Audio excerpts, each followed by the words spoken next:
मतान्तरमा record राख्दै चितवनबाट रवि पुनः निर्वाचित। 12 मा उपेन्द्रको अग्रता कायमै लोकतन्त्रमा हारजित स्वाभाविक भएको काङ्ग्रेस र एमाले उम्मेद्वारको स्वीकारोक्ति। उपनिर्वाचनको परिणामसँगै ठूला दलहरू आन्तरिक छलफलमा। कङ्ग्रेसमाथि आक्रमण भएको देउवाको आरोप। तीनवटै निर्वाचन क्षेत्रमा एमाले तेस्रो भएपछि ओली सकसमा। पटक पटक सदनमा प्रधानमन्त्री अनुपस्थित भएपछि सांसदले गराए सभामुखको ध्यानाकर्षण। फुटपाथ मिचेर बनाइएको प्रहरीको अस्थायी संरचनामा महानगरले चलायो ध्वजा। सुडानमा 72 घण्टे युद्धविरामको घोषणा। युद्धविरामको उद्देश्य मानवीय सङ्कट उत्पन्न हुन नदिने, आफ्ना नागरिक उद्धार गर्दै बेलायत। र ए डिभिजन लिगमा मनाङको 5औं हार। त्रिभुवन आर्मी र चर्च बोइज बीचको खेल जारी।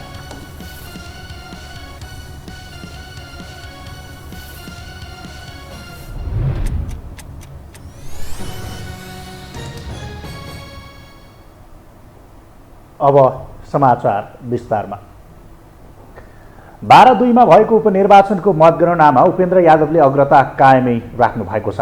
खसेको 69,107 मतमध्ये 39,194 मत गणना भएको छ। पछिल्लो मत परिणाम अनुसार जसमा जनता समाजवादी पार्टीका अध्यक्ष उपेन्द्र यादवले 19,978 र जनमत पार्टीका उम्मेद्वार शिवचन्द्र कुशवाले 16,937 मत प्राप्त गर्नु भएको छ। त्यस्तै नेकपा एमालेका पुरुषोत्तम पौडेलले 5,796 मत पाउनु भएको छ। यस्तै राष्ट्रिय स्वतन्त्र पार्टीका सभापति रवि लामिछाने 6 महिनाभित्र दोस्रो पटक जनअनुमोदित हुनुभएको छ। लामिछानेले यसअघि मङ्सिरमा पाएको मतभन्दा धेरै मतसहित आफ्नै रेकर्ड तोड्दै 54,176 मतसहित विजयी हुनुभएको हो। काङ्ग्रेसका जितनारायण श्रेष्ठले 11,214 मत पाउनु भएको छ। यस्तै तनहुँ 1 मा राष्ट्रिय स्वतन्त्र पार्टीका डाक्टर स्वर्णिम वाग्ले निर्वाचित हुनुभएको छ। वाग्लेले 34,919 मत पाउँदा उहाँका प्रतिद्वन्दी नेपाली काङ्ग्रेसका गोविन्द भट्टराईले 20,122 मत प्राप्त गर्नुभएको छ। आइतबार सम्पन्न उपनिर्वाचन अन्तर्गत 12/2 बाहेक अरू 2वटा निर्वाचन क्षेत्रको मत परिणाम सार्वजनिक भइसकेको छ। 2 स्थानमा राष्ट्रपाले जित निकाल्दा 12 मा जसपा अध्यक्ष उपेन्द्र यादव अगाडि छ। आम निर्वाचनमा राम्रो जनमत पाएका पुराना र ठूला दलहरूले उपनिर्वाचनमा भने आफ्नो मत समेत जोगाउन सकेनन्। एक रिपोर्ट। मङ्सिर 4 को संसदीय निर्वाचनमा तनहुँ 1 मा प्रत्यक्षतर्फ 6,000 मत प्राप्त गरेको राष्ट्रिय स्वतन्त्र पार्टी रासपाले उपनिर्वाचनमा 34,919 मत प्राप्त गरे। रातारात काङ्ग्रेसबाट लगिएर रासपा रोजेका डाक्टर स्वर्णिम वाग्लेले काङ्ग्रेसका गोविन्द भट्टराईलाई 15,000 मतान्तरले पछाडि पार्दै चुनाव जिते। राष्ट्रपति रामचन्द्र पौडेललाई 15,000 बढी मतसहित निर्वाचित गराएर पठाएको तनहुँले यो पटक काङ्ग्रेसका उम्मेद्वार भट्टराईलाई 20,122 मत मात्रै दियो। गठबन्धनको साथ पाएका भट्टराईले मत भने पाएनन्। मङ्सिर 4 को चुनावमा झण्डै 20,000 को हाराहारीमा मत प्राप्त गरेको नेकपा एमालेका उम्मेद्वारले तनहुँ 1 मा उपनिर्वाचनमा जम्मा 8,000 मत मात्रै पाए। एमालेका उम्मेद्वार सर्वेन्द्र खनालले 8,488 मतमा चित्त बुझाउनु पर्यो। चितवन 2 मा रासपा सभापति रवि लामिछाने 6 महिनाभित्रै दोस्रो पटक जनताबाट अनुमोदित भएका छन्। मङ्सिर 4 मा 49,000 मत प्राप्त गरेको लामिछानेले उपनिर्वाचनमा 54,176 मत सहित दोस्रो पटक प्रतिनिधि सभा सदस्यमा निर्वाचित भए। चेन्ज चाहियो है, परिवर्तन चाहियो है भनेर आम जनताले एउटा सङ्केत रूपमा साङ्केतिक घन्टी बजाउनु भएको हो। त्यसले गर्दाखेरि मैले यसलाई आफ्नो व्यक्तिगत मैले जितेँ अथवा मैले धेरै मत ल्याएँ भनेर लिएको छैन। यो हामी सबैको जित बनाउनुपर्छ। यो म होइन कि मेरो पार्टी होइन कि हामी र हामी सबै राजनीतिक दलहरूका लागि एउटा सन्देशका रूपमा लिन सक्यौँ भने नयाँ पुराना सबै राजनीतिक दलको लागि आम जनताले एउटा सन्देश त दिएकै हुन्। त्यो सन्देशलाई कसले कसरी ग्रहण गर्ने भन्ने मात्रै हो। यो अपेक्षामा हामी खर उत्रिनेछौँ, सबै मिलेर काम गर्नेछौँ। चुनाव जित्ने आकलन गरिए पनि मतान्तर घट्न सक्ने विश्लेषणका बीच लामिछानेले आफ्नै रेकर्ड ब्रेक गर्दै 43,025 मतान्तर सहित चुनाव जितेका हुन्। मङ्सिर 4 को चुनावमा काङ्ग्रेसका उम्मेद्वार उमेश श्रेष्ठले 14,988 मत प्राप्त गरेको चितवन 2 मा उपनिर्वाचनमा काङ्ग्रेसका उम्मेद्वार जितनारायण श्रेष्ठले 11,251 मत प्राप्त गरे। एमालेका उम्मेद्वार रामप्रसाद नेउपानेले 10,935 मत पाएका छन्। यसअघिको चुनावमा एमालेका कृष्ण भक्त पोखरेलले 14,652 मत ल्याएका थिए। जनताको जनमतलाई हामी सबैले स्वीकार्छौँ, हामी लोकतन्त्रलाई विश्वास गर्छौँ। चितवनको विकास र समृद्धिमा मेरो सदैव चाहिँ एउटा प्रतिबद्धता रहन्छ, त्यसमा म लागिरहन्छु। जित हार भन्ने कुरा एउटा प्रक्रिया हो, निर्वाचन हुँदैछ। रविजीले एउटा शानदार मतले जित्नु भएको छ, म यसको लागि उहाँलाई बधाई भन्न चाहन्छु र चितवनको विकास समृद्धिमा यहाँ मान्य बनेर राम्रो गर्नुहुनेछ। जनताले एउटा विश्वास गरेका छन्, जनताको भरोसालाई तोड्नु हुने छैन। गत निर्वाचनमा 72बाट नमिठो हार बेहोरेका जसपा अध्यक्ष उपेन्द्र यादवलाई भने 12-2 फापेको छ। गठबन्धनले यादवलाई उम्मेद्वार बनाएपछि चुनाव जित्ने लक्ष्य सहित सीके रावत नेतृत्वको जनमत पार्टी रोजेर चुनावी मैदानमा होमिएका शिवचन्द्र कुशवाहाले यादवलाई पछ्याइरहेका छन्। मङ्सिर 4को चुनावमा थोरै मतान्तरले मात्र चुनाव हारेका कुशवाहा कडा प्रतिस्पर्धीको रूपमा हेरिएको थियो। 12-2 मा मतगणना चल्दै गर्दा भारी मतान्तरले अगाडि देखिएकाले यादवले चुनाव जित्ने विश्लेषण छ। वैशाख 10 को उपनिर्वाचनमा पुराना र ठूला भनिएका दलहरूले आफ्नो यसअघिको मत नै जोगाउन सकेनन्। आम निर्वाचनबाट उदाएको राप्रपा पनि उपनिर्वाचनमा कन्त बिजोग हुन पुगेको छ। 3वटै निर्वाचन क्षेत्रमा उम्मेदवारी दिएको राप्रपाका उम्मेद्वारले 500 मत पनि कटाउन सकेनन्। जमानत नै जफत भएको छ। उपनिर्वाचन मार्फत रासपाले 1जना सांसद संख्या बढाउँदा संसदकै ठूलो दल कांग्रेसले भने 1 सिट गुमाएको छ। पार्टी सुदृढीकरणका लागि भर्खरै मिसन ग्रासरुट अभियान नै चलाएको एमाले आफ्नो पुरानो मत त जोगाएनन् नै, सबै ठाउँमा तेस्रोमा चित्त बुझाउन बाध्य भए। यसले ठूला राजनीतिक दल र शीर्ष नेतृत्वलाई नमिठो झापड त हानेको छ नै, जनमतले दलहरूलाई सच्चिने समीक्षा गर्ने मौका समेत दिएको छ। यो हो टेलिभिजनका लागि निम्लेकी शेर्पा, काठमाडौँ। अब बाँकी समाचार। पहिले भन्दा अत्यधिक मतले विजयी हुँदै संसदमा 1 सिट बढी लिएर प्रवेश गर्दै गरेका रासपा सभापति रवि लामिछानेले सरकारको समर्थन फिर्ता हुन सक्ने बताएका छन्। उपनिर्वाचन सकिएसँगै दलहरूको समीकरण बदलियो भने प्रचण्ड नेतृत्वको सरकार ढल्ने सम्भावना देखिएको छ। एक रिपोर्ट। उपनिर्वाचन सकिएसँगै रासपा प्रतिनिधि सभामा 1 सिट बढाएर 21 सिटमा उक्लिएको छ। भारी मतान्तरले पुनः विजय भएसँगै रासपा सभापति रवि लामिछाने संसदीय राजनीतिमा थप हौसिएका छन् र विजयको अबिर जात्राबाटै भनेका छन् प्रधानमन्त्री प्रचण्डलाई समर्थन गरिराख्नुपर्ने कारण के छ र? कुनै पनि कालखण्डमा भएको भ्रष्टाचारको छानबिन हुनुपर्छ भनेर भनिएको बुदा हट्यो। त्यो हट्नु भनेको त्यो स्वाभाविक लागेन हामीलाई। त्यस कारणले त्यो लगायत धेरै कुराहरूमा फरक परेको हुनाले त्यसलाई अब पुनर्विचार हामी गर्छौँ। यदि त्यो नरहने हो भने हामी रहने पनि औचित्य छैन। औचित्यका आधारमा जाने हो। अस्थिरता नहोस् भन्नका लागि राजनीतिक दल सचेत हुनुपर्छ, तर स्थिरताका लागि अस्थिर नहोस् भनिरहँदाखेरि सरकारले ध्यान दिनुपर्ने कुराहरूमा ध्यान दिएन भने त्यसमा पुनरावलोकन पुनर्विचार हुन्छ भन्ने मैले आशय व्यक्त गर्नु। अब गएर यसलाई छलफलमा हामी लिएर जान्छौँ अगाडि। अब छलफल बाँकी नै छ, चुनावी माहौल सकियोस् त्यसपछि छलफलमा लिएर जान्छौँ। उनको मतलब संसदको शपथ लिएपछि संसदीय राजनैतिक दलहरूको समीकरण बदलिन सक्छ। हालको सरकारलाई रासपाले दिएको समर्थन फिर्ता गरे प्रचण्ड सरकारको घर भत्किन थाल्नेछ। संविधानत सरकारलाई समर्थन गरेको दलले समर्थन फिर्ता लिए विश्वासको मत लिनुपर्ने हुन्छ। 172 मत पाएर दोस्रो पटक विश्वास पाएका प्रचण्डका लागि रासपाले समर्थन फिर्ता लिँदा अब 152 मत रहन्छ।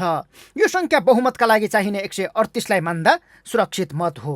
तर संसदीय राजनीतिको दलदलमा प्रचण्ड सरकार धर्मराउने गरी थप क्षति नहोला भन्न सकिन्न, किनकि वैशाख 10 को उपनिर्वाचनलाई लक्षित गरेरै एमाले अध्यक्ष केपी शर्मा ओलीले 2 महिना पहिले प्रचण्ड सरकार वैशाखसम्म मात्रै हो भन्दै टिप्पणी गरेका थिए। आज पुनः निर्वाचित हुँदै गर्दा संसद प्रवेशको क्लिन चिट पाएका रवि लामिछानेले समर्थन फिर्ता गर्ने अभिव्यक्ति दिएपछि तरङ्ग पैदा भएको हो। संविधानत धारा 76 को 2 अनुसार विश्वासको मत सहित बहुमतको सरकार चलिरहेको छ। तर विश्वासको मत प्राप्त गर्न नसके सोही धाराको उपधारा 3 बमोजिम संसदको सबैभन्दा ठूलो दलको संसदीय दलका नेतालाई राष्ट्रपतिले प्रधानमन्त्री नियुक्त गर्नेछन्।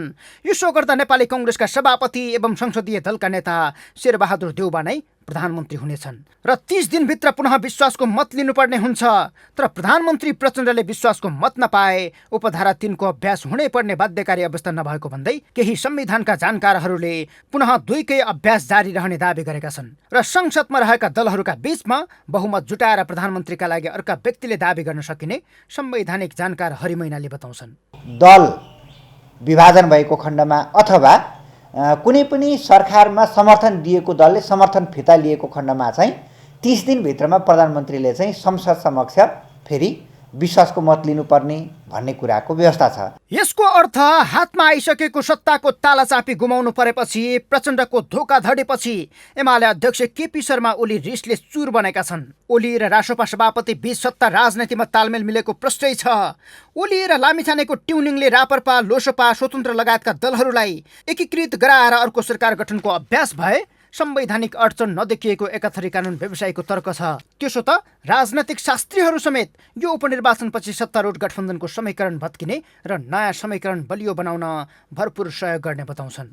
यदि यो चुनावमा काङ्ग्रेसले स्वर्णिम वाग्लेलाई नै उठाएको भए अथवा राष्ट्रिय स्वतन्त्र पार्टी अर्को कुनै एबिसी कोही मान्छे उठाएको भए पनि परिणाम यही हुन्थ्यो। अर्थात् काङ्ग्रेसबाट डाक्टर स्वर्णिम वाग्ले उम्मेदवार बनेको भए उनी हार्थे।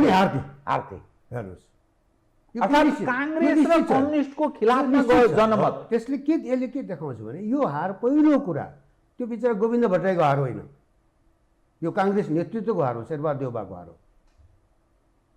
यो हार तपाईँको प्रधानमन्त्री पुष्पकमल दाहालको हो। यो हार पूर्व प्रधानमन्त्री डाक्टर बाबुराम भट्टराईको हो। यो हार पूर्व प्रधानमन्त्री माधव कुमार नेपालको पनि हो। यसपटकको प्रतिनिधि सभामा कसैको बहुमत नभएकाले, धेरै दलहरूको उपस्थित रहेकाले यो संसद दिगो र स्थिर हुने सम्भावना देखिन्न। संसदको अङ्कगणित र कानुनी छिद्रलाई केलाउँदै सरकार ढाल्ने र बनाउने खेलले गिजुलिरहेको प्रतिनिधि सभामा फेरि एकपटक गिराउने र बनाउने अभ्यास हुने निश्चित जस्तै छ। गण्डकी प्रदेशका प्रमुख पृथ्वीमान गुरुङले सरकार गठनका लागि आह्वान गरेका छन्। संविधानको धारा 168 को उपधारा 2 अनुसार सरकार गठन गर्नका लागि बहुमतले दाबी पेश गर्न मंगलबार आह्वान गरेका हुन्।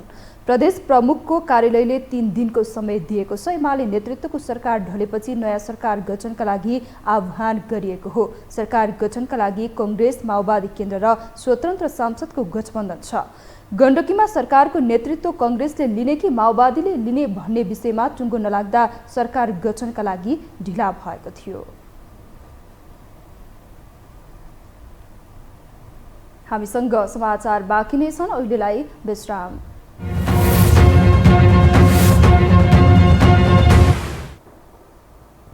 विश्रामपछि स्वागत छ। अब बाँकी समाचार। राष्ट्रिय स्वतन्त्र पार्टी रासपाको सफलताले ठूला दलहरूको मथिङ्गल हलिएको छ। 3 उपनिर्वाचन मध्ये रासपाले 2 स्थानमा जित निकालेको छ। रविले सर्वाधिक मतका साथ चुनाव जितेका छन्। आखिर कसरी? एक रिपोर्ट। मङ्सिर 4 को निर्वाचनमा रेकर्ड मत बनाएर निर्वाचित रासपाका सभापति रवि लामिछाने चितवनबाट फेरि रेकर्ड तोड मतका साथ विजय भए। यसअघि रविले सर्वाधिक मतान्तर बनाउँदै 49,261 मतका साथ चुनाव जितेका थिए। जति बेला रविको मतान्तर मात्रै 34,162 थियो। अहिले विगतको मत बढाएर 54,176 पुर्याउँदा मतान्तर मात्रै 42,962 छ। निकटतम प्रतिस्पर्धी नेपाली कांग्रेसका जितनारायण श्रेष्ठ भन्दा रविको मत झण्डै 5 गुणा बढी छ। यो सँगै रविले मङ्सिर 4 मा आफैले बनाएको सर्वाधिक मतान्तरको रेकर्ड ब्रेक गरेका छन्। तर त्यति बेला सर्वाधिक मत पाउने उम्मेद्वार भने नेकपा एमालेका अध्यक्ष केपी शर्मा ओली थिए। जति बेला ओलीको 52,319 मत थियो। अहिले ओलीकै रेकर्ड तोडेर रविले 54,000 बढी मत ल्याएका छन्।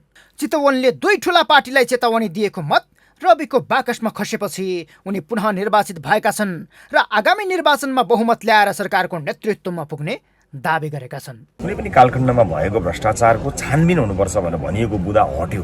त्यो हट्नु भनेको त्यो स्वाभाविक लागेन हामीलाई। त्यस कारणले त्यो लगायत धेरै कुराहरूमा फरक परेको हुनाले त्यसलाई अब पुनर्विचार हामी गर्छौँ। यदि त्यो नरहने हो भने हामी रहने पनि औचित्य छैन। औचित्यका आधारमा जाने हो। अस्थिरता नहोस् भन्नका लागि राजनीतिक दल सचेत हुनुपर्छ। तर स्थिरताका लागि अस्थिर नहोस् भनिरहँदाखेरि सरकारले ध्यान दिनुपर्ने कुराहरूमा ध्यान दिएन भने त्यसमा पुनरावलोकन पुनर्विचार हुन्छ भन्ने मैले आशय व्यक्त गर्नु। अब गएर यसलाई छलफलमा हामी लिएर जान्छौँ। अगाडि अब छलफल बाँकी नै छ, चुनावी माहौल सकियोस्, त्यसपछि छलफलमा लिएर जान्छौँ। तर यो निर्वाचनमा रविले चुनाव हार्छन्, जिते पनि थोरै मतान्तरका साथ मात्रै चुनाव जित्छन् भन्ने विश्लेषण र विपक्षीको आकलनका बीच रविले कसरी अत्याधिक मतका साथ चुनाव जिते त? किनकि यो बीचमा रवि लामिछानेको राजनैतिक जीवन निकै उतार चढावपूर्ण चल्यो। सरकारदेखि अदालतसम्म फँसेका रविले निकै कठिन समयको सामना गर्नु पर्यो। नागरिकता मुद्दाले सांसद पद र गृहमन्त्री जस्तो शक्तिशाली पद नै गुमाएका उनले राहदानीको मुद्दा पनि खेप्नु पर्यो। उनीमाथि अनेकौं आरोप प्रत्यारोप लागे। तर पनि त्यसले रविको जितलाई रोक्न सकेन। यही बीचमा रासोपाका सांसद ढाका कुमार श्रेष्ठको 2 करोडको अडियो टेप सार्वजनिक भयो, जसमा रविकै कोर टिमबाट मन्त्री बनाउन घुस मागिएको भन्दै त्यसको प्रहार पनि रविमाथि नै पर्यो। यति हुँदाहुँदै पनि रविले कसरी चुनाव जिते त, जसले सबैको मथिङ्गल हल्लाएको छ? किनकि जनताहरूले पुराना दलको सबै मत रविमाथि खन्याए। कांग्रेस 2 ठाउँमा दोस्रो बन्यो, एमाले 3 ठाउँमा तेस्रो बन्यो। उपनिर्वाचनको मत परिणामपछि कांग्रेस स्तब्ध छ। सोमबार संसदीय दलको बैठकमा देउबाले पहिलो पटक चिन्ता व्यक्त गरे।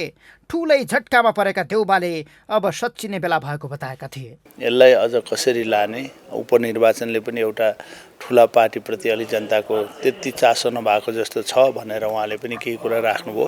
अझ पार्टीलाई सुधारेर जानुपर्ने आवश्यकता छ। त्यो सँगसँगै कांग्रेसले ल्याउँदा बजेट ल्याउँदाखेरि जनतालाई सम्बोधन गर्ने खालका कार्यक्रम आउन्, सानो सानो जनतालाई टच हुने कार्यक्रमहरू आउन्।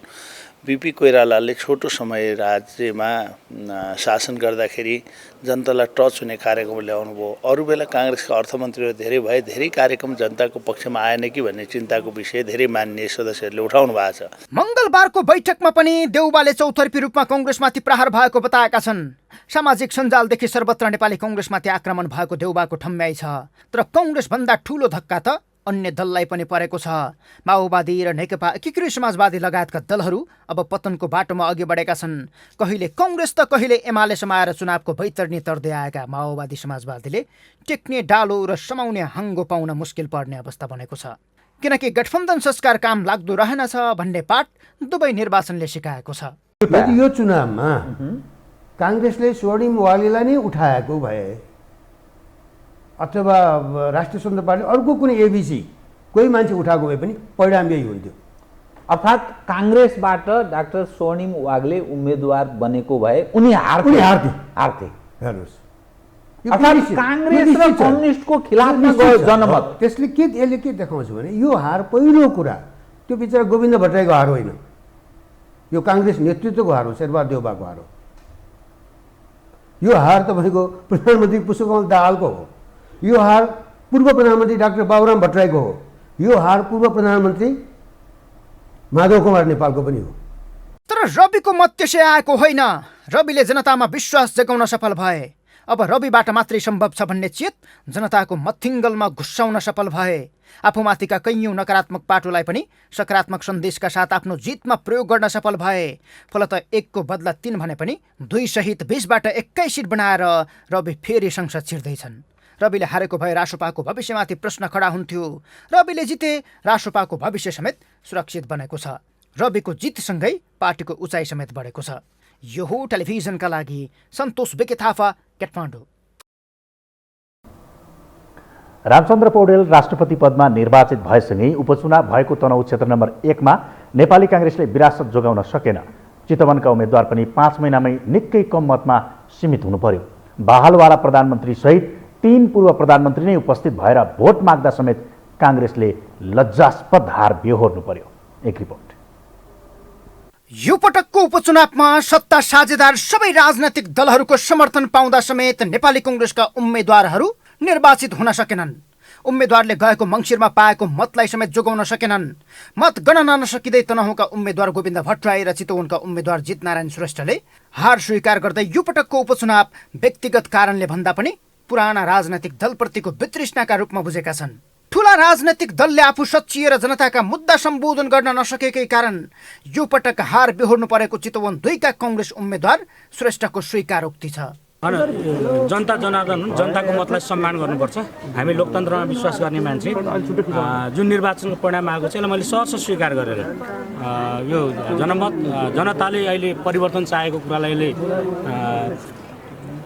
देखाएको छ। विशेष गरी हामी परम्परागत दलहरूले अब हामीले सच्चिनै पर्छ भन्ने एउटा यसले सन्देश पनि दिएको छ। हामी परम्परागत ढङ्गबाट होइन, अब नयाँ ढङ्गबाट पार्टीलाई सञ्चालन गर्नुपर्छ, जनताको सेवामा लाग्नुपर्छ भनेर एउटा सन्देश पनि दिएको छ भने मैले यो परिणामलाई सहर्ष स्वीकार गर्दै। यो पटक नेपाली कांग्रेसले स्वर्णिम वाग्ले गुमाएको चोट ताजै रहँदा तनहुँको विरासत समेत जोगाउन सकेन।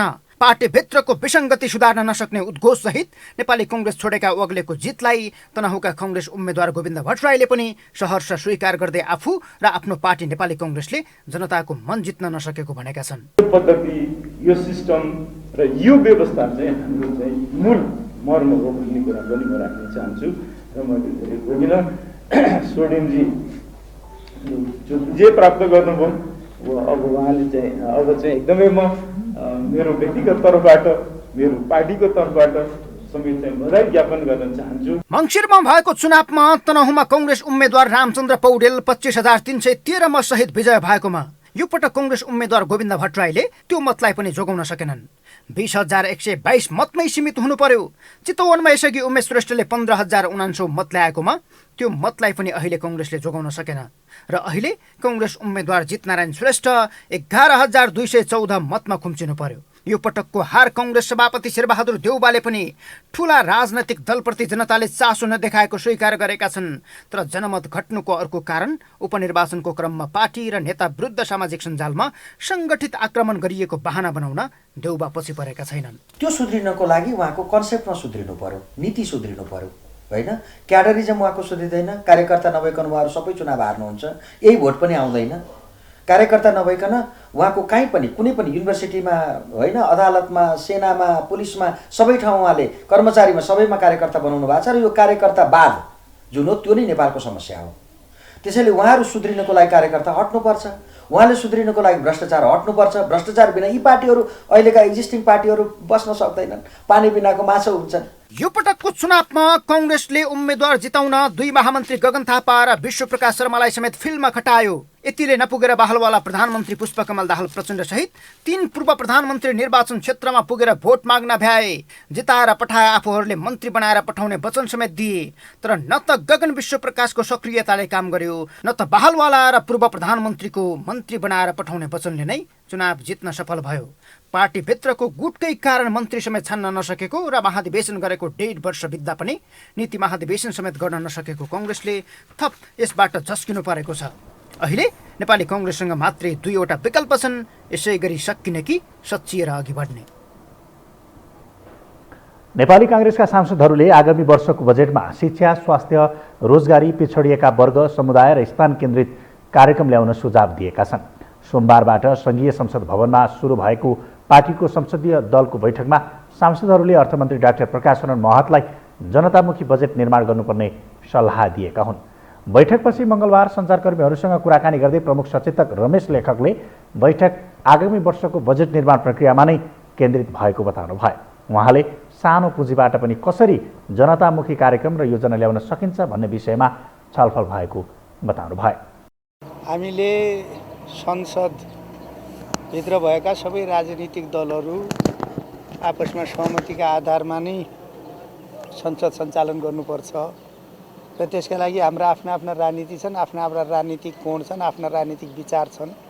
तर संसद सञ्चालनको विषयमा सबैले चाहिँ त सहमतिकै आधारमा संसद सञ्चालन गर्नुपर्छ भन्ने आशयका साथ सहमतिमै संसद सञ्चालन गर्ने गरेर विषयवस्तुलाई टुङ्ग्याएका छन्। त्यस्तै नेपाली काङ्ग्रेसका सांसद राजन केसीले बैठकमा आम नागरिकका आधारभूत अधिकार, शिक्षा, स्वास्थ्य, पूर्वाधारमा विशेष ध्यान दिने गरी बजेट निर्माण गर्न सुझाव दिएको बताउनु भयो। उहाँले पूर्वाधारको क्षेत्रमा पनि नागरिकको चाहना अनुसारको बजेट निर्माण गर्न सक्नुपर्ने सुझाव आएको बताउनु भयो। उहाँले मुलुकमै रोजगारी सिर्जना गर्न, मुलुकको उत्पादन वृद्धि र उत्पादनलाई बजारसम्म लैजाने वातावरण हुने ग्यारेन्टी सहितको बजेट निर्माण हुनुपर्ने बताउनु भयो। अङ्कगणितका आधारमा दोस्रो ठुलो शक्ति भएर पनि नेकपा एमाले केन्द्र हुँदै प्रदेशमा समेत प्रतिपक्ष बन्ने क्रम जारी छ। प्रचण्डले समीकरण फेरेपछि केन्द्रमा सत्ताच्युत बनेको एमाले विश्वासको मत नपाएपछि प्रदेशमा कोशी प्रदेशबाहेक सबै प्रदेशमा प्रतिपक्षमा थन्किन बाध्य छ। गुमेको सत्ता र पार्टीभित्रको बढ्दो आन्तरिक द्वन्द्वले एमाले अध्यक्ष ओली थप सकसमा छन्। एक रिपोर्ट। प्रधानमन्त्री समेत रहेका नेकपा माओवादी केन्द्रका अध्यक्ष पुष्पकमल दाहाल प्रचण्डको मन बाउडिएपछि भित्तामा पुगेको एमाले प्रचण्डको मन पग्लिएपछि सत्तामा पुगे। संसदीय निर्वाचनपछि सशक्त प्रतिपक्ष बन्ने हुङ्कार गरे पनि पुस 10 मा प्रचण्डको इशारामा सत्तारूढ दल बने। प्रधानमन्त्री बन्न ओलीसँग पग्लिएको प्रचण्डको मन प्रधानमन्त्री बने लगत्तै देउबातिर ढल्कियो। प्रचण्डले एमाले छोडेर पुरानो गठबन्धन बिउत्याएपछि ओली एकाएक प्रतिपक्ष बने। केन्द्रमा प्रतिपक्ष कित्तामा रहे पनि अङ्कगणितको जोडबलमा प्रदेश सरकारमा ढिप्पी कसेर बसेको एमाले क्रमशः विश्वासको मत नपाएपछि प्रदेशमा पनि प्रतिपक्ष कित्तामा पुग्न बाध्य छन्। प्रदेशमा एमालेको सरकार कोसीमा सीमित बनेको छ। माननीय मुख्यमन्त्री श्री लीलागिरीज्यूले आफूमाथि प्रदेशसभाको विश्वास छ भनी पेश गर्नुभएको प्रस्ताव बहुमतले अस्वीकृत भएको घोषणा गर्दछु। उपनिर्वाचनमा विकल्पको खोजी मतदाताले गरे पनि एमाले यो चुनावलाई खासै प्राथमिकता दिएको देखिएन। एमाले अझ पार्टीभित्र जनमत नभएका एकीकृत समाजवादी पार्टीका केही थान नेता भित्राएकोमा ठूलो जित मनाउनु पर्ने अवस्थामा छ। जनमत भएका नेताहरूलाई उपेक्षा गर्दा जनमतको जोहो गर्न एमाले असक्षम बनिरहेको छ। अर्कोतर्फ पहिलो तहमा नेताहरूबीच टकराव नभए पनि दोस्रो तहमा टकराव बढ्दो छ। महाधिवेशनदेखि नै पार्टीभित्र विद्रोही प्रतिपक्षको रूपमा उभिएको भीम रावलसँगको टसल अझै सुल्झाउन सकिरहेको छैन। रामबहादुर थापा बादल, लेखराज भट्ट लगायत पूर्व माओवादी धारका नेताहरूमा असन्तुष्टि बढ्दो छ। दोस्रो तहका नेताहरू आफूहरू बीच मनमुटाव नभएको भन्दै सार्वजनिक मञ्चमै स्पष्टीकरण दिन बाध्य छन्। नेताका नाम जोड्न एक खालको प्रयास भएको छ भन्ने कुरा गर्नुभयो। म कमेन्टलाई के कुरा बताउन चाहन्छु त भन्दाखेरि उपाध्यक्ष विष्णु पौडेल र म शङ्कर पौडेल केन्द्रका प्रमुख निर्णयहरूमा सधैँ सल्लाह गरेर मात्रै निर्णय गर्ने गरेका छौँ। भ्रम कोही पर्नु जरुरी छ। अब त के लाग्ला भन्दाखेरि यिनीहरूका बिचमा तानातान छ भन्ने लाग्छ मलाई। सबै विषय हामी अनौपचारिक परामर्श गरेर मात्रै निष्कर्षमा पुग्ने गर्छौँ। त्यस अर्थमा चाहिँ के रह्यो भन्ने खालको तलका अन्तर्विरोधमा आफ्ना स्वार्थका लागि कसैलाई जोड्नु जरुरी छ। चुनावमा एकल बहुमतको हुङ्कार गरे पनि जनमतले नेकपा एमाले दोस्रो दलमा थच्चिन पर्यो। संगठन सुदृढीकरणकै लागि महिनौं मिसन ग्रासरुट चलाए पनि उपनिर्वाचनमा पार्टीको सक्रियता र चुनावी नतिजाले समेत असफल बनेको संकेत गरायो। तर एमाले नेतृत्व अझै पनि बहुमत र एमाले पहिलो दल बन्ने हठको हुङ्कार दिन छाडेको छैन। गरिबी नभएको देशको रूपमा र आधारभूत आवश्यकता परिपूर्ण भएको देशको रूपमा 10 वर्षको अवधिमा त्यसले विकास गर्छ। त्यस कामको नेतृत्व नेकपा एमालेले गर्छ। त्यसपछि जब नेकपा एमाले 100 वर्ष पुग्छ त्यति बेला नेपाल एउटा आधुनिक विकसित राष्ट्रमा भनेको समृद्ध नेपाल, सुखी नेपालीको आधार, बेसिक आधार अथवा समृद्ध नेपाल, सुखी नेपालीको समाजवादको जङ हामी यी आगामी 25 वर्षमा बसाउनेछौँ। त्यस कामको नेतृत्व नेकपा एमाले। मन माझामाझ गर्ने, पार्टीभित्रको गतिरोध हटाउँदै पार्टीलाई मजबुत र एक ढिक्का बनाउने, चुनावमा पाएको लोकप्रियताको पहिलो स्थानलाई संसदीय अङ्कगणितमा उतार्नकै लागि मिसन ग्रासरुट चलाए पनि उही देखाउने दाँत जस्तो बनेको प्रश्न छ। ग्रासरुटले नेताहरूभित्र देखिएको विचलनमा मलम लगाएको जस्तो देखिन्न। तर एमाले नेतृत्व यही कमजोर धरातलमा अर्को चुनावमा बहुमत ल्याउने सपना बाँड्दै हिँडेका छन्।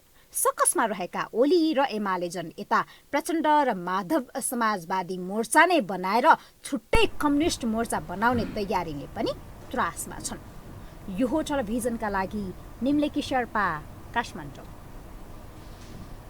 अब बाँकी समाचार। काठमाडौँ महानगरपालिकाले प्रहरीले फुटपाथ मिचेर बनाएको अस्थायी पोस्ट भत्काइदिएको छ। नगर प्रहरीले पुरानो बस पार्कमा फुटपाथ मिचेर ट्राफिक प्रहरीले बनाएको अस्थायी पोस्ट भत्काइदिएको हो।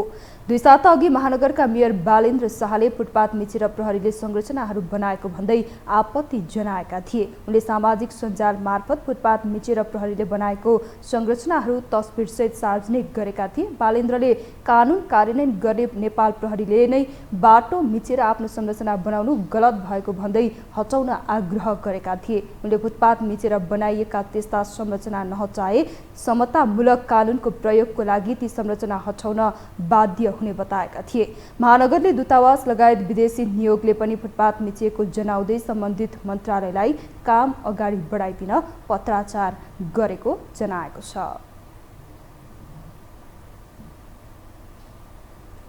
मङ्गलबारको प्रतिनिधि सभा बैठकमा सांसदहरू सरकारमाथि खनिएका छन्। सरकारको काम कारबाहीलाई लिएर आक्रोशित सांसदहरूले आफ्नो निर्वाचन क्षेत्रका विकास निर्माणसँगै सरकार सदनप्रति जिम्मेवार नभएको भन्दै सरकारको ध्यानाकर्षण गराएका छन्। मङ्गलबारको प्रतिनिधि सभा बैठकमा शून्य र विशेष समयमा सांसदहरूले सरकारको आलोचनासँगै विभिन्न विषयमा सरकारको ध्यानाकर्षण समेत गराएका छन्। रासोपा सांसद निशा डाङ्गीले एमालेका निलम्बित सांसद लक्ष्मी महतो कोइरीको सांसद पद किन नगएको भन्दै सभामुखलाई प्रश्न गरिन्। सांसद तोसीमा कार्कीले सांसदले सोधेको प्रश्नको जवाफ नदिएको भन्दै असन्तुष्टि जनाएकी छिन्। रासोपा सांसद मनुष झाले हवाई उडानका सवालमा नेपाली आकाश कति सुरक्षित भन्दै हाम्रो आकाश अनुशासित नभएको भन्दै सदनको ध्यानाकर्षण गराएका छन्। व्यवस्थापन र नियमन गर्ने निकाय फरक हुनुपर्नेमा उनको जोड छ। हिजो हाम्रो विमानस्थल वा हाम्रो आकाशको दोष होइन, तर कृपा रह्यो कि कुनै दुर्घटना भएन, कुनै क्षति भएन। नियामक निकाय र त्यसको व्यवस्थापक फरक गर्न थाल्यो। हामीका त्यो फरक छैन। एउटैले नियामक पनि गर्छ, नियम पनि बनाउँछ र उसले व्यवस्थापन पनि गर्छ। हामी सदनमै भएको सबै सदस्यहरूले यो सदनको व्यवस्थापन पनि हामीले गर्नुपर्ने र नीति नियममा पनि बहस गर्नु पर्यो भने हाम्रो पर्फर्मेन्स के हुन्छ? घट्छ। त्यस्तै भइरहेको छ नेपालको एभिएसन सेक्टर। सांसद प्रेम सुवालले सरकारले किसानलाई समयमा मल नदिने तर भारतबाट विषादी मिसिएको चामल दाल आयात गर्ने गरेको आरोप लगाएका छन्। मल पर्याप्त रहेको जानकारी दिने तर किसानको हातमा किन नपुर्याएको भन्दै उनले प्रश्न गरेका छन्। रासायनिक मल खरिदको लागि सरकारले 16 अर्ब 50 करोड कृषि तथा पशुपन्छी विकास मन्त्रालयलाई अझै निकासा पठाएको छैन। परिणाम वर्षे बाली लगाउन किसानले मल नपाउने स्थिति छ। विषादी भएको दाल चामल तरकारी र अन्य खाद्यान्न भारतबाट ल्याएर नेपालीलाई खुवाउनकै लागि यो गठबन्धन सरकार बनाइएको हो र एमाले सांसद ठाकुर प्रसाद गैरेले पुराना पुस्तकालयको संरक्षण र नयाँ पुस्तकालय खोल्नका लागि आवश्यक कानुनी व्यवस्था गर्न सरकारसँग माग गरेका छन्। कानुनी अडचनले पुस्तकालयहरूले समस्या भोगिरहनु परेको उल्लेख गर्दै उनले त्यसको उचित व्यवस्थापनका लागि तत्काल आवश्यक कानुन बनाउन सरकारसँग माग गरेका हुन्। सांसद रघुजी पन्तले प्रधानमन्त्री प्रचण्डको आसन्न भारत भ्रमणबारे संसदलाई जानकारी नगराएको प्रति गुनासो गरेका छन्। प्रधानमन्त्रीको भारत भ्रमणको विषय महत्त्वपूर्ण रहेकोले त्यसबारेमा संसदभित्र छलफल हुनुपर्ने माग गरेका छन्। संसदभित्र हामीले पटक पटक आग्रह गर्दाखेरि पनि प्रधानमन्त्री आएर आफ्नो भारत भ्रमणबारे एक शब्द भन्नुभएको छैन। प्रधानमन्त्रीको त अनुहार हेर्न पनि दर्शन पाउनु पनि दुर्लभ भइसक्यो। त्यसैले यो महत्त्वपूर्ण विषयको बारेमा संसदभित्र छलफल होस्। आजै पनि कतिपय सांसदहरूले यस विषयमा प्रश्नहरू आफ्ना विचारहरू राख्नुभयो। सांसद महेन्द्र बहादुर साईले सदनको प्रभावकारितामाथि प्रश्न उठाएका छन्। कानुनको अभावमा संसद बिजनेस विहीन भएकोले कानुन निर्माणका सवालमा सरकार उदासीन भएको तर्क उनको छ। सत्तारूढ नेपाली कांग्रेसका उपसभापति धनराज गुरुङले मुलुकको आर्थिक संकट समाधानका लागि बाँदर निर्यात गर्नुपर्ने प्रस्ताव गरेका छन्। भ्रष्टाचार नियन्त्रण नगरे जुनसुकै उद्योग धन्दा सञ्चालन गरे पनि नेपाल उभो नलाग्ने उनले दावी गरेका छन्। बाँदर आतंक फैलिएको छ। हामीले भन्दैछौँ खेतबारी बाँझर राख्नु हुँदैन, कृषिमा आधुनिकीकरण गरौँ, कृषिमा वैज्ञानिकीकरण गरौँ, कृषिलाई यान्त्रिकीकरण गरौँ। हामी एकातिर भन्दैछौँ, अर्कोतर्फ किसानले लगाएको बाली टिप्ने बेलामा बाँदरको हुल आएर लुटेर लैजान्छ। सभामुख महोदय, यसो गरे कसो होला सभामुख महोदय कि बाँदर पनि हामीले पनि निर्यात गर्दै कसो होला? बुधबारको सांसद बैठकमा भ्रष्टाचार निवारण पहिलो संशोधन विधेयक 2077 माथि छलफल प्रवेश गरेका छन्। भ्रष्टाचार निवारणमा नीतिगत भ्रष्टाचारको अन्त्य गर्न जरुरी रहेको सांसदहरूको जोड छ। भ्रष्टाचारमा 5 वर्षीय हदम्यादको विषयमा पनि सांसदहरूले प्रश्न उठाएका छन्। यो टेलिभिजनका लागि निम्लेकी शेर्पाको रिपोर्ट। भौतिक पूर्वाधार तथा यातायात मन्त्री प्रकाश ज्वालाले समयमै गुणस्तरीय काम नगर्ने निर्माण कम्पनीसँगको ठेक्का सम्झौता रद्द गर्ने चेतावनी दिनुभएको छ। प्रतिनिधि सभा बैठकमा सांसदहरूले उठाएका प्रश्नहरूको जवाफ दिँदै उहाँले विकास परियोजनाहरूको कामलाई बेबारिसे बनाउने, समयमै गुणस्तरीय काम सम्पन्न नगर्ने निर्माण कम्पनीहरूसँग ठेक्का सम्झौता तोडेर नयाँ विकल्पमा जान सरकार तयार रहेको बताउनुभयो। मन्त्री ज्वालाले विकास आयोजनाहरूको कामलाई अस्तव्यस्त बनाउने अवस्थाबाट मुक्त गराउन आफूले सम्बन्धित पक्षलाई सचेत गराएको पनि संसदलाई जानकारी गराउनुभयो।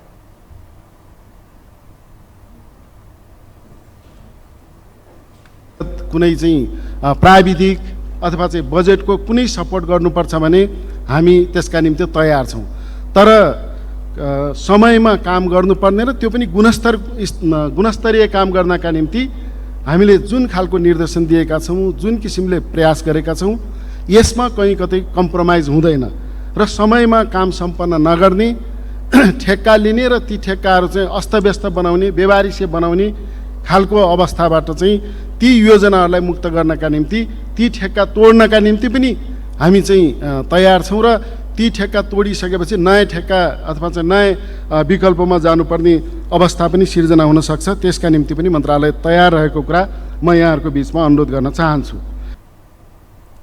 यस्तै मन्त्री ज्वालाले 5-5 वर्षमा गर्नुपर्ने लाइसेन्स नवीकरण अब हरेक 10 वर्षमा गरे पुग्ने व्यवस्था लागू गर्ने तयारीमा सरकार रहेको पनि बताउनु भएको छ। मन्त्रालयमा पूर्वाधार पत्रकार समूहसँगको भेटमा मन्त्री ज्वालाले स्मार्ट लाइसेन्स 5-5 वर्षमा गर्नुपर्ने नवीकरण अब हरेक 10 वर्षमा गरे पुग्ने व्यवस्था लागू गर्ने तयारीमा रहेको बताउनु भएको हो। मन्त्री ज्वालाले यातायात क्षेत्रमा सबैभन्दा बढी गुनासो रहेको बताउँदै लाइसेन्सका समस्या समाधान गर्न सरकारले कार्य योजना बनाएर अघि बढेको बताउनु भयो। अत्यन्त लामो समय पर्खिनुपर्ने, लाइन लाग्नुपर्ने जुन अवस्था छ, यो केही महिनाभित्र यसलाई चाहिँ समाधान गर्ने गरी हामीले काम अगाडि बढाएका छौँ। त्यस्तै गरी यो लाइसेन्स नवीकरण गर्ने कुरा जुन छ, नवीकरणका सन्दर्भमा 5 वर्षमा नवीकरण गर्ने कुरा छिटो हुने भएकोले, अलि झन्झटिलो पनि हुने भएकोले यसलाई चाहिँ 10 वर्षमा नवीकरण गर्ने कुरा चाहिँ कानुनी रूपमै चाहिँ हामीले प्रक्रिया अगाडि बढाएका छौँ। अब चाहिँ 5 वर्षमा होइन 10 वर्षमा नवीकरण गर्नुपर्ने। त्यसो भयो भने चाहिँ नयाँ स्मार्ट कार्ड छाप्नका निम्ति पनि जुन खालको प्रेसर छ, त्यो प्रेसर, त्यो लोड पनि कम हुने विश्वास हामीले लिएका छौँ। मन्त्री ज्वालाले सडक वर्गीकरणको आधार तयार गरी सङ्घ, प्रदेश र स्थानीय तहले बनाउने गरी कानुनी रूपमै वर्गीकरण गर्ने पनि बताउनुभयो। राष्ट्रिय स्वतन्त्र पार्टीका सांसद ढाका कुमार श्रेष्ठको सांसद पद रिक्त भएको छ। सभामुख देवराज घिमिरेले घुस मागेको अडियो प्रकरणमा जोडिएका सांसद श्रेष्ठको पद रिक्त हुने निर्णय गरेका हुन्। उनलाई सांसद पदबाट हटाउन रासोपाले संसद सचिवालयमा पत्राचार गरेको थियो। रासोपाको पत्रहरूका अध्ययनपछि सभामुखले उनको सांसद पद रिक्त हुने निर्णय गरेका हुन्। सभामुखले सदनमा ढाका कुमार श्रेष्ठको स्थान रिक्त भएको जानकारी गराएसँगै अब अर्को समानुपातिक उम्मेद्वार निर्वाचित गर्न रासोपालाई बाटो खोलेको छ। रासोपाले नयाँ सांसदको रूपमा बिन्दवासिनी कंसाकारको नाम पठाउने यसअघि नै निर्णय गरिसकेको छ।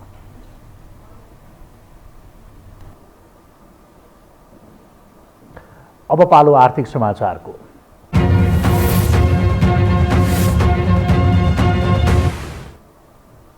साताको तेस्रो कारोबारको दिन नेप्से परिसूचक 17 अङ्कभन्दा बढीले बढेको छ।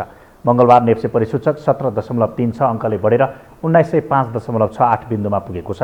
सोमबार नेप्से परिसूचक 2.71 अङ्क बढेको थियो। मङ्गलबार कारोबारमा आएका 264 कम्पनीको 27 लाख किता सेयर 88,55,78,000 रुपियाँ बराबरको खरिद बिक्री भएको छ। सोमबारको कारोबारको तुलनामा मङ्गलबार कारोबार रकम बढेको छ। उक्त दिनमा 75 करोडको सेयर कारोबार भएको थियो। नेप्सेका 13 उपसमूहमध्ये म्युचुअल फन्ड उपसमूह बाहेक अरू सबै उपसमूहको परिसूचक बढेको छ, जसमा होटल तथा पर्यटन उपसमूहको परिसूचक 1.92% बढेको छ भने वित्त, लगानी, उत्पादन तथा प्रशोधन विकास बैंक र निर्जीवन बीमा उपसमूहको परिसूचक 1% भन्दा बढी बढेको छ। 7 लाख रुपियाँभन्दा बढीको नक्कली नोटसहित धनुषाको विदेह नगरपालिका 6 की अनुकुमारी शाह पक्राउ परेकी छिन्। उनको साथबाट 1000 को नक्कली नोट 492 थान र 500 को नक्कली नोट 559 थान बरामद गरिएको शाहलाई नियन्त्रणमा लिएको जिल्ला प्रहरी कार्यालय धनुषाले जनाएको हो। जनकपुरधाम स्थित 0 माइलबाट खटिएको गस्ती टोलीले 25 वर्षीय अनुकुमारी शाहको झोला तलासी गर्दा यी नक्कली नोटहरू बरामद गरेको हो। महिलाले कालो रङको झोला बोकेर यताउति हिँड्दै गरेको देखेपछि प्रहरीले चेक जाँच गर्दा नक्कली नोट बरामद गरेको हो। निज महिलाको खल्तीबाट नेपाली 10,500, भारतीय 160 समेत बरामद गरेको प्रहरी नायब परीक्षक वेद प्रसाद गौतमले बताउनु भयो।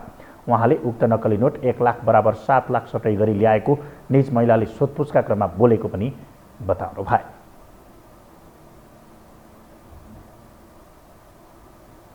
हामीसँग अन्तर्राष्ट्रिय र खेलकुद समाचार बाँकी नै छन्। अहिलेलाई पुनः विश्राम।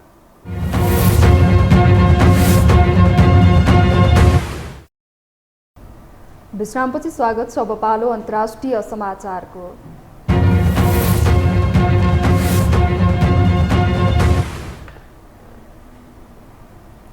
सुडानमा सेना र अर्धसैनिक बल र्यापिड सपोर्ट फोर्स 72 घण्टा युद्ध विराम गर्न सहमत भएका छन्। सोमबार मध्यरातबाट युद्ध विराम गर्न दुवै पक्ष सहमत भएका छन्। दुवै पक्षले आफ्ना तर्फबाट युद्ध विरामको घोषणा गरेका हुन्। एक रिपोर्ट। सुडानको राजधानी खार्तुममा वैशाख 2 देखि जारी विद्रोही अर्धसैनिक बल र्यापिड सपोर्ट फोर्स र सरकारी सेना बीचको झडपमा करिब 4000 भन्दा बढीको मृत्यु भयो। त्यसमा 3000 बढी घाइते छन्। यी दुई पक्षको भिडन्तमा लाखौं जनताको घर विहीन भएको छ भने ठूलो संख्यामा विदेशीहरू पलायन भएको छ। पछिल्लो समय सेना र अर्धसैनिक बीचको युद्ध 72 घण्टाको लागि रोकिएको छ। राजधानी खार्तुममा चर्किएको सत्ता संघर्ष बीच ईद पर्वलाई लक्षित गर्दै एकपक्षीय युद्ध विरामको घोषणा गरिएको हो। सुडानमा युद्धरत पक्ष बीच युद्ध विरामको सहमति भएको छ। र्यापिड सपोर्ट फोर्स र आईएसएफ 72 घण्टाको लागि युद्ध विराम गर्नको लागि सहमति भएका हुन्। सोमबार मध्यरातदेखि युद्ध विराम लागू भएको छ। संघर्षरत दुवै पक्षले युद्ध विराम पालना गर्ने प्रतिबद्धता समेत भएको छ। राष्ट्रिय निकायहरूले 427 जना मारिएको तथा 3700 भन्दा बढी घाइते भएको जनाएको छ। युद्धमा खार्तुम स्थित इजिप्सियली दूतावासका प्रशासन सहायक एक कर्मचारीको मृत्यु भएको इजिप्टको विदेश मन्त्रालयले पुष्टि गरेको छ। उनी घर फिर्ताको प्रक्रियामा सहभागी हुन दूतावास आउँदै गरेको बेला आक्रमणमा परेका थिए। खार्तुमका सडकमा ज्यान गुमाउनेहरूको शव यत्रतत्र छरिएको छ। आरएसएफले युद्ध विरामको उद्देश्य मानवीय सङ्कट उत्पन्न हुन नदिन तथा देशवासीलाई आवश्यकता स्वास्थ्य सेवाको साथै सुरक्षित स्थानसम्मको पहुँच सुनिश्चित गर्न तथा कूटनीतिक नियोगहरूलाई खाली गर्नु हो भनेको छ। प्रतिद्वन्दी समूह एसएफएफले पनि आरएसएफले युद्ध विराम पालना गरेमा आफूहरूले पनि त्यसलाई मान्य बताएको छ। हिंसा सुरु भएदेखि युद्धग्रस्त राजधानी खार्तुमका बासिन्दालाई घरभित्रै बस्न भनिएको छ। उनीहरू खाना र पानीको चरम अभाव झेलिरहेका छन्। बम विस्फोटले पानी आपूर्तिका पूर्वाधार क्षत विच्छेद भएको छ। सुडानीहरू नाइल नदीको पानी पिउन बाध्य भएका छन्। घोषित युद्ध विरामले उनीहरूलाई सहरबाट सुरक्षित स्थानतर्फ जान सहज हुनेछ। विदेशी सरकारहरूलाई पनि आफ्नो कूटनीतिज्ञ र नागरिकको उद्धार गर्न सजिलो हुने बताइएको छ। आइतबार रातिदेखि सुडानमा इन्टरनेट सेवा अवरुद्ध भएको छ। देशबाट हजारौं नागरिक छिमेकी देशमा पलायन भएका छन् भने करिब 4000 विदेशीले सुडान छाडेका छन्। यो हो टेलिभिजनका लागि मिङमा शेर्पा, काठमाडौँ।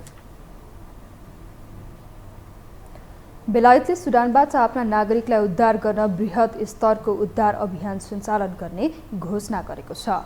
10 दिनसम्म भएको युद्धमा 427 जना मारिएका तथा 3700 भन्दा बढी घाइते भएको राष्ट्रसङ्घीय निकायहरूले जनाएका छन्। आफ्ना नागरिकलाई सुडानमा असुरक्षित छाडेकोमा व्यापक आलोचना भएपछि सरकारले बेलायती राहदानी वाहकहरूलाई सुडानबाट फिर्ता ल्याउने बताएको हो। सन् 2021 मा अफगानिस्तानबाट आफ्ना नागरिक उद्धार गर्दा पनि बेलायतको आलोचना भएको थियो। गैरातीदेखि सुडानमा 72 घण्टे युद्ध विराम लागू भएको छ।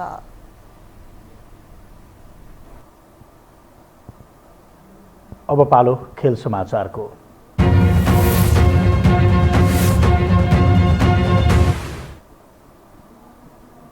शहीद स्मारक ए डिभिजन लिग फुटबलमा 8 पटकको च्याम्पियन मनाङ मर्स्याङ्दी क्लबले हार बेहोरेको छ। मनाङको यो लगातार 5औं हार हो। एन्फा कम्प्लेक्स 7 बाटोमा आज मनाङलाई नेपाल पुलिस क्लबले 1-0 गोल अन्तरले हराएको हो। पुलिसको जितमा मोहम्मद आशिकले निर्णायक गोल गरे। खेलको 7औं मिनेटमा मोहम्मदले गोल गरेका थिए र आजै त्रिपुरेश्वर स्थित दशरथ रङ्गशालामा भएको अर्को खेलमा फ्रेन्च क्लबले जित निकालेको छ। फ्रेन्चले न्युरोड टिम एनआरटीलाई 3-1 गोल अन्तरले हराएको हो। फ्रेन्चको जितमा राफिक अमिनु, टोरिक जेब्रिन र प्रकाश बुढाथोकीले 1-1 गोल गरे।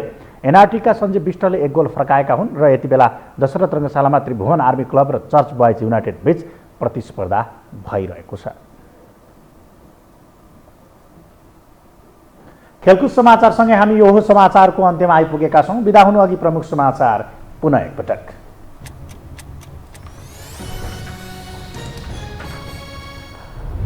मतान्तरमा रेकर्ड प्राप्तै चितवनबाट रवि पुनः निर्वाचित। 12 मा उपेन्द्रको अग्रता कायमै लोकतन्त्रमा हारजित स्वाभाविक भएको काङ्ग्रेस र एमाले उम्मेद्वारको स्वीकारोक्ति। उपनिर्वाचनको परिणामसँगै ठूला दलहरू आन्तरिक छलफलमा। कङ्ग्रेसमाथि आक्रमण भएको देउवाको आरोप। तीनवटै निर्वाचन क्षेत्रमा एमाले तेस्रो भएपछि ओली सकसमा। पटक पटक सदनमा प्रधानमन्त्री अनुपस्थित भएपछि सांसदले गराए सभामुखको ध्यानआकर्षण। फुटपाथ मिचेर बनाइएको प्रहरीको अस्थायी संरचनामा महानगरले चलायो ध्वजा। सुडानमा 72 घण्टे युद्धविरामको घोषणा। युद्धविरामको उद्देश्य मानवीय सङ्कट उत्पन्न हुन नदिने। आफ्ना नागरिक उद्धार गर्दै बेलायत। र ए डिभिजन लिगमा मनाङको 5औं हार। त्रिभुवन आर्मी र चर्च बोइज बीचको खेल जारी।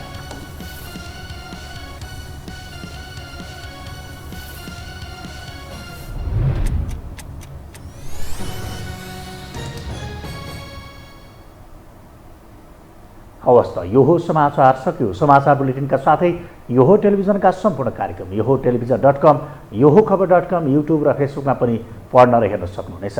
मोबाइलमा यो हो टिभी एप डाउनलोड गरी हामीलाई प्रत्यक्ष हेर्न सक्नुहुनेछ। तथ्यसहितको निष्पक्ष समाचार तथा मनोरञ्जनका लागि हेर्दै रहनुहोला यो हो टेलिभिजन। नमस्कार।